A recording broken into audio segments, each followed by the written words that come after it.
On this episode of Lapeef, Let's Talk. Oh, I think the quote, that's why I was asking you to leave it up really quick. You don't have to bring it back up, JR, but I was just saying because I wanted to make sure I understood correctly what was being said. Um, that part of it is important. You know what I'm saying? You got to be able to read the room in order to accurately reflect. And I could say, listen, man, let me say this real quick, and I'm gonna be quiet, JR. I've never come on this platform talking about like I got all the answers, I know everything, I'm perfect, follow my lead because I'm the perfect example. Man, listen, when you gonna see me miss it and you're gonna see me make it. Y'all have been with me since, well, I've been with y'all since February, and you have seen me go back and forth on this panel multiple times about, in my personal life, which I really don't like sharing all that much, but y'all have seen me go from, hey man, I'm at this point to now we at this point. We talking about countdown 30 days now.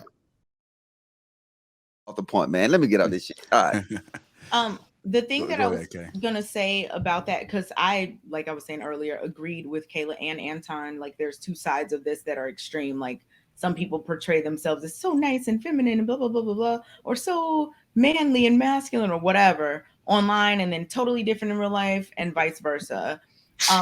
But I also do think that there is a space for people who are, respond differently based on the situation. Like, if you're online and people are being nice and welcoming and everyone is cool, you're cool and chill, and that's just what it is, and you're having a good time.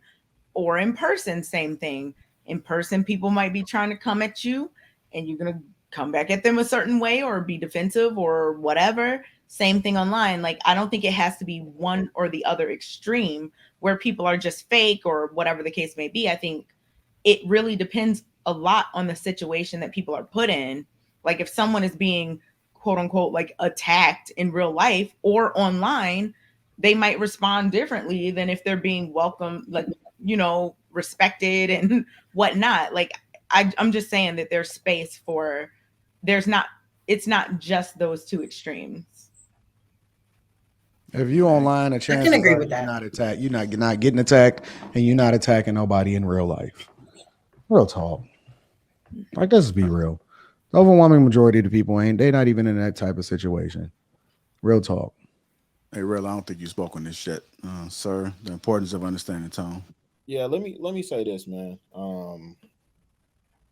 I think a lot of time I remember one of the first times I had like a real interaction with Kay.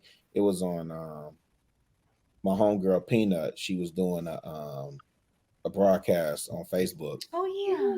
And she was talking about, it was something around Kevin Samuels, and I was telling the women, like, because it was a gang of women there that night, a few brothers, but I was going back and forth with Peanut, and I was saying like, y'all, you need to listen to the message of what he's saying.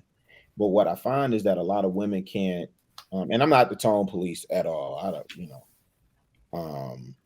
but I remember going back and forth with Kay about tone, and it was around like, how do you expect someone to really kind of be able to digest the messaging if the tone is off, so again, I'm not the tone police, but what I can account for is understanding even my tone, right? So one of the things Mr. Lee pointed out, because I've been unpacking this and I've been listening to King talk since Tuesdays, whatever. One of the things that he pointed out when I was speechless is he was reading my mail. He was like, "Yo, you a passionate brother," and I understood what he said when he said that, because I say big coochie energy. Some people say emotional. People give labels to whatever. But what he was saying was that sometimes being that passionate can overpower the message. So the intent could be good, the message could be spot on, but the tone or the passion and how you're presenting it overpowers everything that you're trying to say, right? So sometimes even delivering that message, like I think about even when I'm talking to my kids, I got to deliver that message in a certain way because ultimately I want them to get the lesson. I could come in like Hurricane Hugo and lay the smack down, and you gonna do what I say, blase skip woo woo woo. Is that gonna get is that going to produce the results? So, you know, often when we talk about as men, you know, all we look at is results, so on and so forth. You know, I have to take tone into consideration. I know there are gentlemen who don't necessarily adhere to that protocol, but it is something that Mr. Lee got me to thinking about, not even just tone, but just overall, like, you know what I'm saying, in terms of the messaging and how that's being delivered and how that's going to come across, right? So I think ultimately, you know, when you're speaking to like men, we understand, like, you know, JR could come at me a particular way. You know, I've had conversations with Anton, you know, and we could have aggressive conversations that if somebody's on the outside looking in, it'll look like it's an argument or it'll look like it's a fight. But we understand, you know, as men, we understand protocol and the threat of violence and so on and so forth, blah, blah, blah. And because we have that rapport, it'll never go to that level. However, when you're dealing with women, there is you know, if you haven't established that rapport, you know, I can't get mad when women say I don't receive that messaging. You have to, you know, dust the the mud off your sandals and keep it moving. I mean, the scripture talks about that. You have to Hey, but Rilla, let me give you an example. Last show, you and Anton was at my neck about that situation, about, you know what I'm saying, the things that I would tell my daughter. So y'all came at my neck. That and you didn't take offense. But what happens though is that, hey, that was y'all opinion, that was y'all perspective. You know what I'm saying? I took it as such, and then I knew that, hey, look, you know what? I was speaking to a bunch of men, so that's what I expected and participated. Leave that up, JR. No. Go ahead, Mr. Logic. I just wanted to, I wanted to make sure I was reading that correctly. Shout out to Kevin Samuels. Here's the thing, though, Mr. Logic. My question to you is: even when we was having that discussion, did you take it? Were you offended? Did you take it a certain type of way?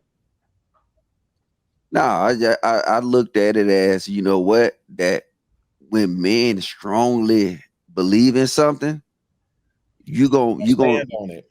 Yeah, you gonna see that, you know what I'm saying, the steam burning out of their fucking ears and shit. So hey, I took it at what it was, and I say, hey, look, you know what? Hey, they'll get over it. That's their perspective. Right. So you know what I'm saying, and then it's what it is though. But that's just a caveat on your point, bro. No, and what I'm saying is because I don't want cats in the, I know how the chat go, because I don't want cats to think like I'm saying like change, you know, yo whatever, you know, for women. I'm not talking about catering to women, but I am talking about being able to read the room and adjust accordingly. I do think that is important. So I think the quote, that's why I was asking you to leave it up really quick. You don't have to bring it back up, JR, but I was just saying, because I wanted to make sure I understood correctly what was being said. You know, that part of it is important. You know what I'm saying? You got to be able to read the room in order to accurately reflect. And I could say, listen, man, let me say this real quick, and I'm gonna be quiet, JR. I've never come on this platform talking about like I got all the answers, I know everything, I'm perfect, follow my lead because I'm the perfect example. Man, listen, when you gonna see me miss it and you're gonna see me make it. Y'all have been with me since, well, I've been with y'all since February.